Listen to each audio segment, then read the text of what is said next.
अध्यक्षज्यू, हजुर। अब तपाईँ यहाँ जग्गा हेर्न आउनुभएको रहेछ। के छ तपाईँको धारणा, के छ तपाईँको आह्वान?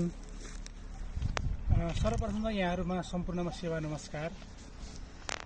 आज हाम्रो यो नेपाल थामी समाज केन्द्रीय कार्यालयको भवन निर्माणको लागि हाम्रो यो चौथो जग्गा हेराइ हो।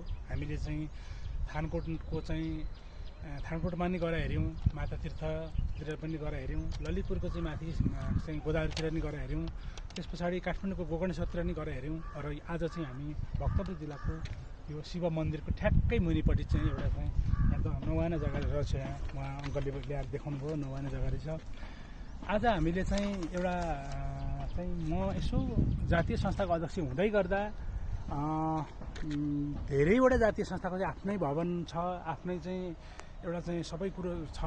र आज नेपाल थामी समाजको चाहिँ एउटा थुक्ने ठाउँ पनि नहुँदा कति मलाई थामी भएर भन्नु पनि लजास्पद भएछ। आज किनभने 25 वर्ष भयो हाम्रो यो संस्था खोलेको।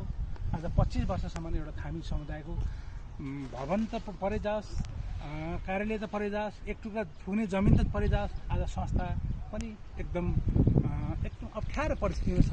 संस्थाको खाता जिरो अवस्थामा छ। आज हामी समुदाय बिचमा चाहिँ तछाड मछाड छ, एकले अर्काको चाहिँ पुरा तानातान छ। यो किन भइरहेको छ? त्यसकारण आज नेपाल थामी समाजको म अध्यक्ष हुँदै गर्दा आज 1-2-4वटा काम देखिनै लागेको कामहरू गरिएको छ। जस्तो पहिलो कुरो त भन्नै पर्दाखेरि 25 वर्षदेखिको विधानलाई संशोधन गरियो, अहिले परिमार्जन गरियो, संशोधन गरिएको छ। अनि त्यो नै सबै कुरा। अनि अर्को कुरा चाहिँ नेपाल थामी समाजको केन्द्रीय कार्यालय चाहिँ एउटा जसले पनि गर्नुपर्छ भन्ने मेरो एउटा आत्मादेखि मलाई हुँदै छ।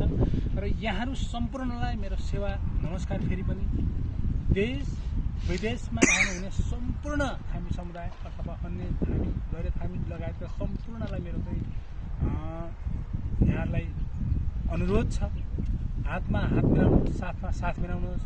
एकले थुकी सुकी हजारले थुकी नदी भने जस्तै हामी अहिले नेपाल थामी समाजको केन्द्रीय कार्यालय भवन निर्माणको लागि जग्गा खोजिरहेका छौँ।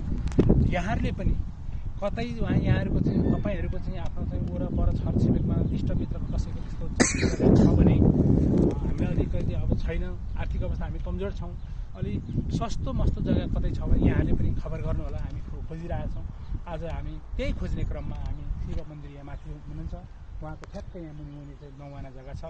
यहाँ चाहिँ अहिले नौवाना जग्गा प्रति आना चाहिँ 7 लाख रुपियाँ आना भन्नुभएको छ। हामी यहाँ खोज्दैछौँ, हेर्दैछौँ। र यहाँहरूलाई पनि अब यो चाहिँ किन भन्दाखेरि नलिनचोक यहीँ भयो, हाइवे त्यहीँ देखिहाल्नु भयो। यहाँहरूले नलिनचोक त्यहीँ छ, हाइवे नजिकै छ। अब त्यस कारणले पनि हामी यो अभियानमा छौँ। यहाँहरूले पक्कै पनि यहाँहरूको सम्पूर्णको साथ सहयोग हुन्छ भन्ने मैले पूर्ण आशा लिएको छु।